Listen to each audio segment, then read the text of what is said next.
चलो बेटा, इस सेशन में हम प्रॉब्लम नंबर 13 कर रहे हैं एडिशन 8 से। In figure A particle 1 and 2 have charge 20 microcoulomb. Each are held at a separation. Particle 1 and 2 have charge 20 microcoulomb each and are held at separation distance d equal to 1.5 meters. Part A. What is the magnitude of the electrostatic force on particle 1 due to particle 2? In figure B, particle 3 of charge 20 microcoulomb is positioned so as to complete an equilateral triangle.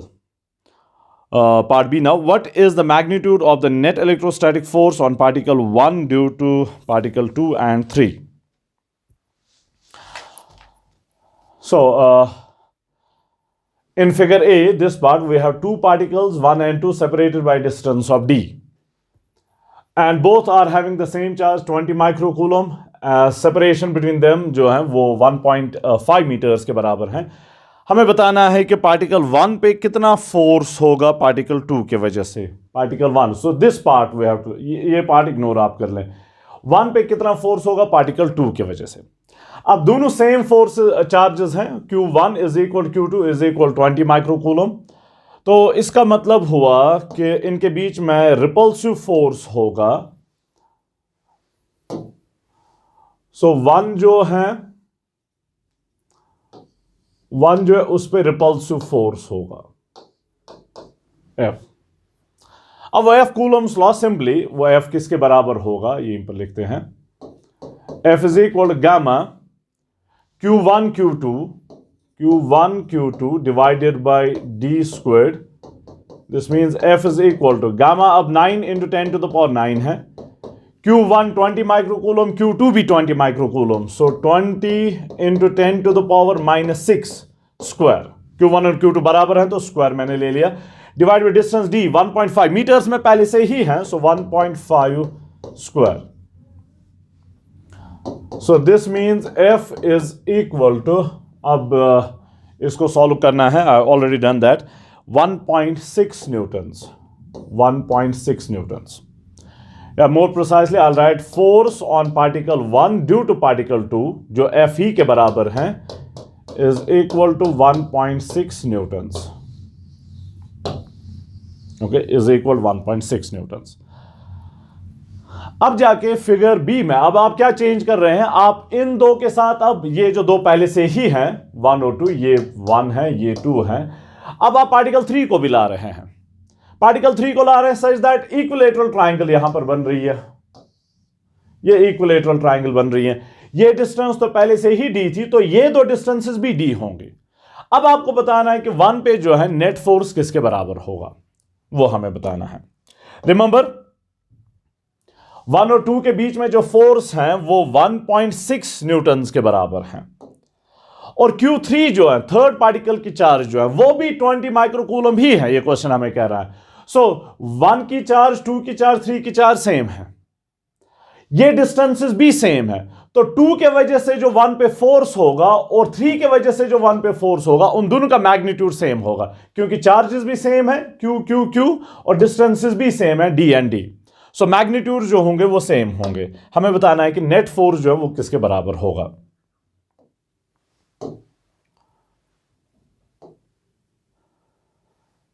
चलिए,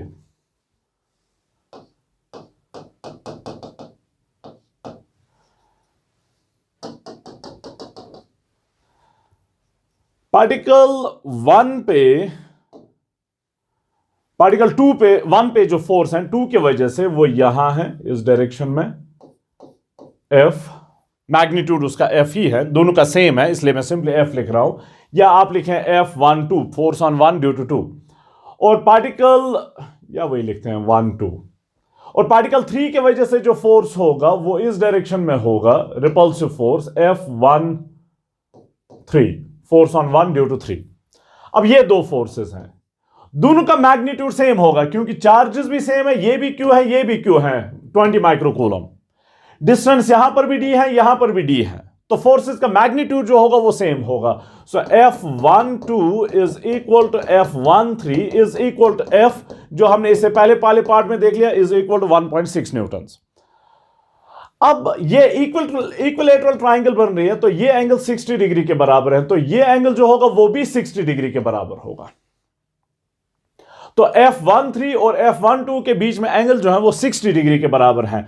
तो net force जो होगा particle 1 पे,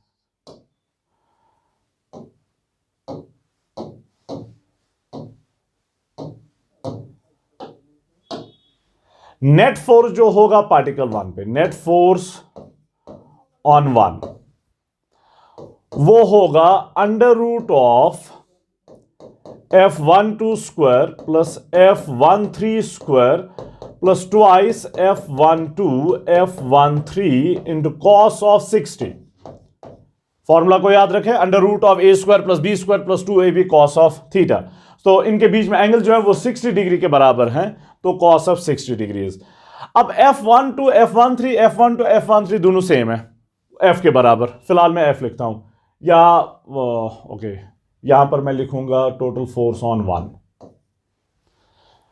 सो this implies F1 is equal to under root of F12 के बदले में मैं F लिखूंगा F स्क्वायर प्लस यहां पर भी F square plus twice F into F square cos of 60 1/2 के बराबर। तो 2 and 2 विल कैंसल आउट, तो ये बन जाएगा F1 is equal total net force on particle 1 is equal under root of F square plus F square plus F square is 3F square. So this means F1 is equal to √3F, F का square and root will cancel out. अब F हमने पहले ही निकाला है, वो 1.6 Newton के बराबर है। So F1 is equal to √3 into 1.6 newton, या फिर F1 is equal to 1.6 √3 newton. Okay, अब √3 का वैल्यू अगर आप यूज कर लेंगे तो F1 जो आ रहा है वो आ रहा है 2.77 न्यूटन, 2.77 न्यूटन। ओके, चलिए ठीक है।